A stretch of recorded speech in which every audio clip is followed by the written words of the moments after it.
These judges do not belong on the bench. They need to be removed.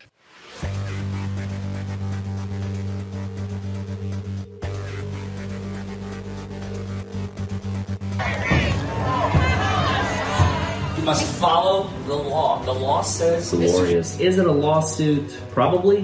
Why not? Well, hello everybody, and welcome back to Buckle Up, It's the Law with attorney Larry Forman. Folks, today, when it comes to horrible judges, you know this is the place to come to learn about those. And today we are going to cover one of the most egregious, one of the most horrific judges that I have come across in recent times. Now we're going to have to go to Fulton County, Georgia for this one. This is a judge that has broken pretty much every rule in the book and is currently set to be removed from the bench. Not only that, you will see what she did to try and keep her position. So let's dive in, shall we? Her name is Judge Shermella Williams. I hope I'm pronouncing that correctly. She hails from Fulton County, Georgia, where she has been a judge for the last few years. She has been accused of some serious misconduct as of recently. She has had improper ex parte communications with attorneys, and what that means is when she's talking to one attorney without notifying the other side that they're talking about the case that both attorneys are on. Some of you may not know this. You as a judge are prohibited. Now, you can talk about, the weather, you can talk about golf, you can talk about dinner, what you had to eat last night. That's no problem at all. But the minute you start talking about the case that both attorneys are on, you cannot, as a judge, communicate with one attorney without notifying the opposing party that you are talking about the case with this one attorney, because that shows favoritism at the very least, and it is extremely improper for a judge to do. And she has done this in her courtroom. Not only that, she has repeatedly delayed rulings on her cases. What does that mean? Well, when you have a motion pending before you, let's say it's a custody battle or a paternity motion or a divorce proceeding, lawyers file these sorts of motions. They're waiting for the judge to issue rulings so that the families can move forward, their clients can move on with their lives.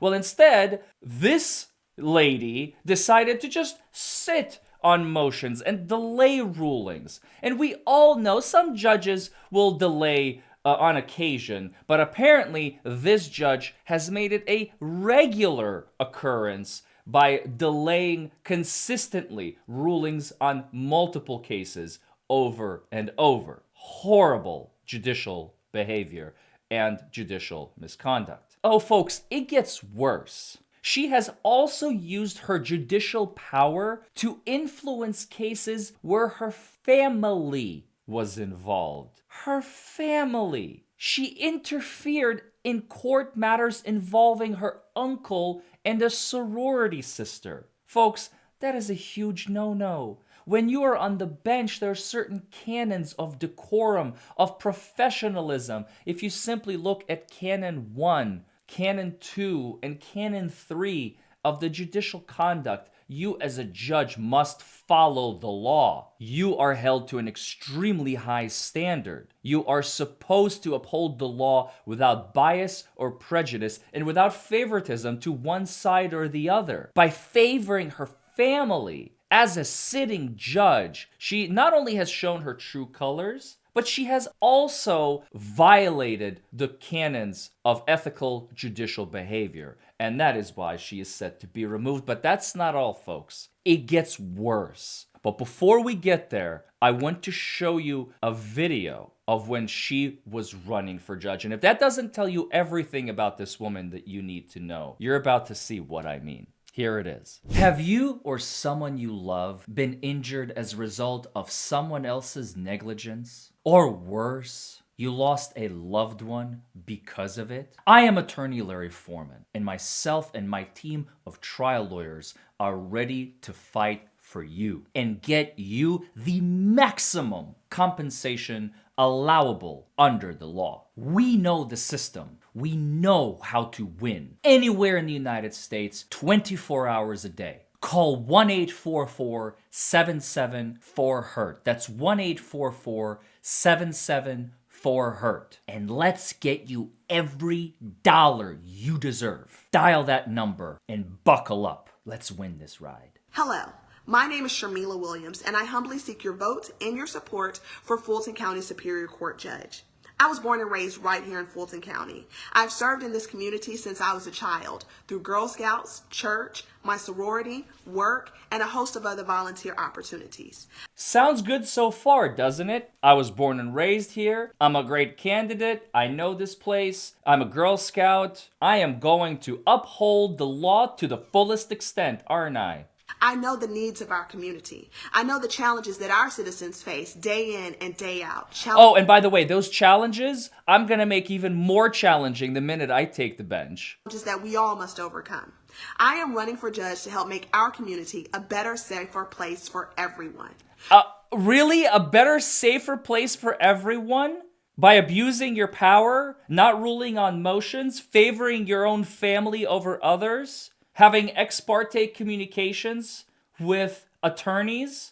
And we haven't even gotten to the best part yet, folks. Let's finish the video. We need judges with experience, and I am that person. I have hands-on experience in criminal, civil, and family law, the three types of cases that come before the Fulton County Superior Court bench. I was a prosecutor for nearly a decade. I prosecuted everything. She was a prosecutor for nearly a decade, folks. There you have it. Prosecutors who become judges sometimes, not always, sometimes turn into some of the worst judges that we have. Some of the best judges that we have, former defense attorneys, or ones who have served both as defense attorney and prosecutors. Those are also excellent. When you only have experience in one side, only one side of the coin, you don't know how the other half lives. You don't understand the plight of the defense attorney. You don't understand the plight of the family law attorney. And I fear this is exactly why, when she was elected, she let her power get to her head. No doubt about it. From robbery to murder cases, burglaries, sex crimes, and everything in between. I've also been a criminal defense attorney. I currently represent individuals and businesses in lawsuits. I've represented husbands and wives, mothers and fathers in family law. I wonder for how long she has been a criminal defense attorney, because notice how she highlighted, I was a prosecutor for 10 years. And yeah, I was also a defense attorney. She may have been a defense attorney for 6 months, folks. At the beginning of her career, a lot of people start out as public defenders, and then immediately they go over and become prosecutors. I wouldn't put it past her. Cases. My experience allows me to be balanced in making decisions that affect our everyday citizens and impact our community. We need judges who are committed to the intersection of justice, compassion, and mercy. Justice, compassion, and mercy? How about corruption, theft, and lies? Oh, not a good campaign slogan. Okay, sorry. I am that person. I am committed to empowering our youth, strengthening our families, and protecting our streets. Protecting my own family while I'm on the bench. You forgot that part. Committed to ending the revolving door of recidivism that causes safety concerns for all of us. I'm committed to a court that is a court for all people, of all people. With your vote on May 19th, 2020, let's bring my experience to the bench and vote Sharmila Williams for Fulton County Superior Court Judge. Thank you. And that's when she was running, back in May of 2020. And she, unfortunately, won the nomination. But like I said, folks, we haven't even gotten to the best part yet. In one particular hearing, Judge Sharmila Williams, now I know how to pronounce it, Judge Sharmila Williams jailed a witness and later admitted that, well, I didn't know what else to do, so I just figured, what the heck. In the middle of a hearing, she jailed a witness without any justification, any provocation whatsoever, other than the fact that she probably could not control her own courtroom, didn't know what to do, so she's just like, shit, bailiff, take him away. Do you understand how improper and egregious that is? That's probably what was the tipping point. If I were to bet money, she has a litany of violations, and we've gone over some of them that have come to light, and there may be more that will come to light in the future while she the Judicial Committee is deciding what to do with her, folks. Because here's the best part. When the commission said that they are looking at removing Williams from the bench, Williams said, quote, "I think removal is excessive. A suspension would be more appropriate," end quote. Are you kidding me? After everything that you have done? You think that removing you from the bench and replacing you is not a good idea? You think that, okay, I can be rehabilitated. Yeah, it's going to be a really good look for the citizens of Fulton County, Georgia, if I leave the bench, get suspended by the commission, and then get reinstated later on. Folks, you can't make this stuff up. You cannot make this stuff up. This is horrific behavior by a judge. Absolutely horrific. And she does not belong on the bench. I don't feel I even did justice to the jailing of the witness. Folks, it was a divorce proceeding. And there was a witness who was 21 years old. And for whatever reason, probably like I said, she lost control of the courtroom. The judge simply put her in jail, even though Williams later admitted she had zero authority to do that. I mean, I can't. I am beside myself. These judges do not belong on the bench. They need to be removed. Don't forget to like this video, comment below, subscribe to the channel. There is no way, folks, that Williams is simply going to walk away with a suspension. This should be a removal. This is a clear abuse of power by a judge. There is no question about it. And I look forward to the commission's decision because it is still pending.